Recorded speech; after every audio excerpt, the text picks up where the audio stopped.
तो ऑपरेशन सिंदूर के बाद ये बात तो तय हो गई कि कौन भारत के साथ है और कौन पाकिस्तान के साथ है। जहां इसी बीच पाकिस्तान बौखलाया हुआ है, तो उनका साथ देने वाले तुर्की का रवैया अब भी भारत के खिलाफ बदला नहीं है। लेकिन तुर्की शायद भूल रहा है कि उनके कई ताले की चाबी भारत के पास है। यहां तक तुर्की की व्यापारिक ताले की चाबी भी भारत के पास है। ऐसे में अगर भारत ने इन चाबियों का इस्तेमाल करके तुर्की के लिए अलग अलग जगह व्यापारिक ताले लगा दिए, तो फिर तुर्की न तो पाकिस्तान का रह जाएगा और ना ही कोई इस्लामिक जगत का देश उनकी तरफ मुड़कर भी देखेगा। यानी कि तुर्की वही हाल होगी कि धोबी का कुत्ता, न घर का न घाट का। असल में हो यह रहा है, चोर चोर मौसेरे भाई वाली कहानी पाकिस्तान और तुर्की पर अप्लाई हो रही है।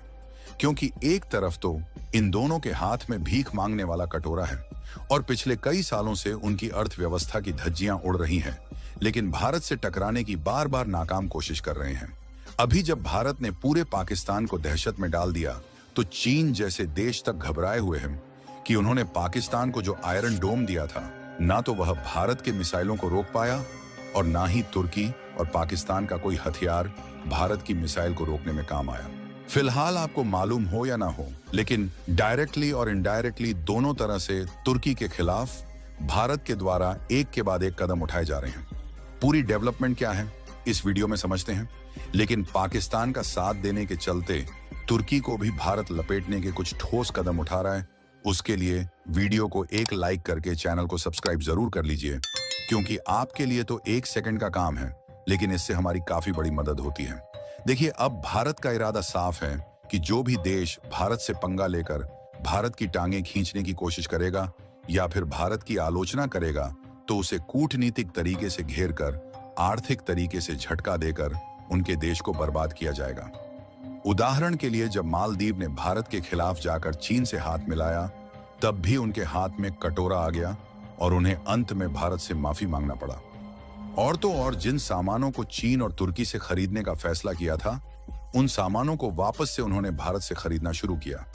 क्योंकि आपको याद हो कि जब मालदीव ने भारत के खिलाफ कदम उठाना शुरू किया, तो भारत के लोगों ने एकजुट होकर मालदीव को बॉयकॉट करना शुरू कर दिया, जिससे उनके यहाँ भारत के टूरिस्ट ने जाना बंद कर दिया और उनकी जो इकोनॉमी थी वह सड़क पर आ गई। उसके बाद कनाडा और बांग्लादेश ने भारत को लपेटने की कोशिश की और इन दोनों देश को भी अर्थव्यवस्था ऐसी डगमगाई कि एक समय ऐसा आ गया था जब इन दोनों देश की जनता दाने दाने को तरस रही थी। लेकिन आज श्रीलंका भारत के साथ खड़ा है और नेपाल भारत के साथ अच्छे रिश्ते बनाकर चल रहा है। यहां तक कि चीन के साथ भी भारत के रिश्ते काफी अच्छे हो गए हैं और चीन भी डायरेक्टली कभी भारत के खिलाफ जाने की कोशिश नहीं करता। लेकिन तुर्की, जो कि भारत के आसपास मौजूद भी नहीं है बल्कि ईरान के बाद मौजूद है, उसी तुर्की से भारत की तरक्की देखी नहीं जा रही है और भारत से कई बार लात खा चुका है। उसके बावजूद भी पाकिस्तान का साथ देकर भारत से टकराने की शुरुआत कर रहा है। और सिंदूर ऑपरेशन होने से पहले न सिर्फ तुर्की ने पाकिस्तान को गुप्त तरीके से TB2 ड्रोन में लगने वाली मिसाइल और कुछ इक्विपमेंट को सप्लाई किया, बल्कि उसके बाद अरब सागर में कराची के बगल में अपनी युद्धपोत को तैनात कर दिया है। आपको बता दूं कि कुछ रिपोर्ट दावा कर रही है कि ऑपरेशन सिंदूर के बाद तुर्की ने अपने कदम पीछे हटाते हुए कराची में भेजे गए युद्धपोत को वापस ले जाने का फैसला लिया है। लेकिन यह न्यूज पूरी तरीके से फर्जी है और उल्टा तुर्की अभी पाकिस्तान के साथ कंधा से कंधा मिलाकर खड़ा है। तुर्की के साथ साथ उनके साथी अजरबैजान ने भी ऑपरेशन सिंदूर के बाद पाकिस्तान का सपोर्ट दिखाया। अब चलिए बात करते हैं कि तुर्की के खिलाफ कौन कौन से कदम अब तक भारत उठा चुका है और फिलहाल में भारत किस तरीके से तुर्की को घुटनों पर ला सकता है। देखिए, भारत और तुर्की के बीच राजनयिक संबंध 1948 में स्थापित हुए थे और आमतौर पर ये संबंध गर्मजोशी और सौहार्दपूर्ण रहे हैं। भारत न सिर्फ तुर्की में बिलियंस ऑफ डॉलर के सामानों को हर साल बेचता था, बल्कि उससे कई गुना सामानों को तुर्की भारत की मार्केट में भेज रहा था। लेकिन जब साल 2019 में पाकिस्तान के आतंकियों ने भारत पर पुलवामा हमला किया, तो तुर्की ने यहीं से कश्मीर के मुद्दे पर तीखी टिप्पणी करते हुए पाकिस्तान का साथ दिया और यहीं से भारत ने भी ठान लिया कि अब हम तुर्की को सबक सिखाकर ही मानेंगे। सबसे पहले साल 2020 में भारत ने तुर्की से आने वाली कई सामानों को जांच के दायरे में ले लिया, ताकि उनके द्वारा जो काफी सारे प्रोडक्ट भारत में भेजे जाते हैं उनको किसी न किसी तरीके से कम किया जाए और तुर्की को आर्थिक चोट पहुंचाई जा सके। विशेषकर तुर्की से तेल और स्टील उत्पादों के इंपोर्ट में कटौती पर विचार किया गया, जहां इसका मुख्य उद्देश्य ही यही था कि भारत की कश्मीर नीति की आलोचना करने वाले देशों को आर्थिक चोट पहुंचाकर उन्हें लूला बना दिया जाए। हालांकि यहां से केवल जांच के दायरे में लेना शुरू किया गया और तुर्की की गलतियों पर नजर रखना शुरू किया गया, लेकिन उनकी हरकतें नहीं थमी और साल 2023 में फिर से जिनेवा में आयोजित मानवाधिकार परिषद की बैठक में तुर्की ने जम्मू कश्मीर पर टिप्पणी की। भारत ने भी मन में सोचा कि अब लगता है तुर्की सुधरने वाला नहीं है, क्योंकि लातों के भूत बातों से नहीं मानते। इसलिए भारत ने यहीं से उनके साथ व्यापार को एक बड़े लेवल पर कमजोर करना शुरू कर दिया और उनके साथ 2023 में जो व्यापार 13 अरब डॉलर के आसपास था, वही साल 2024 में घटकर 10 अरब डॉलर आ गया। फरवरी 2024 में जेनेवा में यूएनएचआरसी के 55वें सेशन में जब पाकिस्तान और तुर्की ने जम्मू कश्मीर का मुद्दा उठाया, तब भारत ने राइट टू रिप्लाई का इस्तेमाल किया।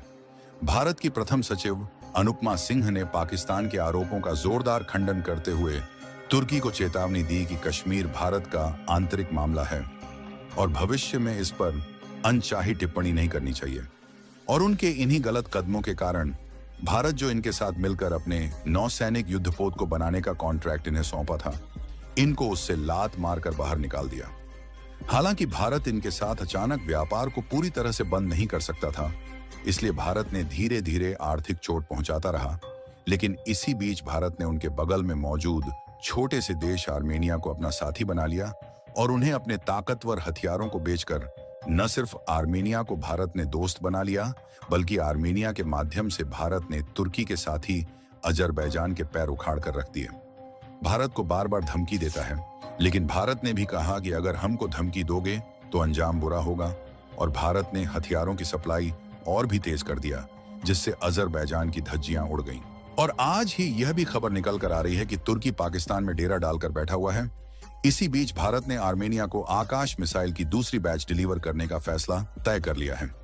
यानी कि आर्मेनिया को हथियारों की सप्लाई करके भारत इस तरीके से उनको अपने साथ खड़ा कर चुका है कि अगर तुर्की ने इधर पाकिस्तान का साथ देने के लिए कोई गलत हथियार भारत के खिलाफ इस्तेमाल करने की कोशिश की, तो उधर भारत आर्मेनिया के माध्यम से डायरेक्टली तुर्की पर भी दबाव बना सकता है। और वाकई में ये कोई नई बात नहीं है, हमेशा ऐसा होता आया है। फिर उसके बाद का रास्ता साफ होगा और तुर्की जो हर साल 3 या 4 अरब डॉलर के सामानों को भारत के मार्केट में बेचकर कमाई कर रहा है, उनको भी भारत से भगा दिया जाएगा।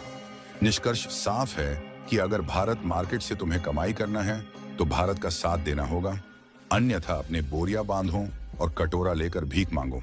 बाकी आपको क्या लगता है कि तुर्की को ठिकाने लगाने के लिए भारत का अगला कदम इनके खिलाफ क्या होना चाहिए? अपने राय कमेंट में जरूर बताएं और इस वीडियो को एक लाइक करके अपने मित्रों तक शेयर जरूर करें ताकि उन्हें भी जानकारी मिल सके। इसी तरह और भी नॉलेजेबल वीडियो देखने के लिए चैनल को सब्सक्राइब करके बेल आइकन को ऑल पर जरूर सेलेक्ट करें। जय श्री राम।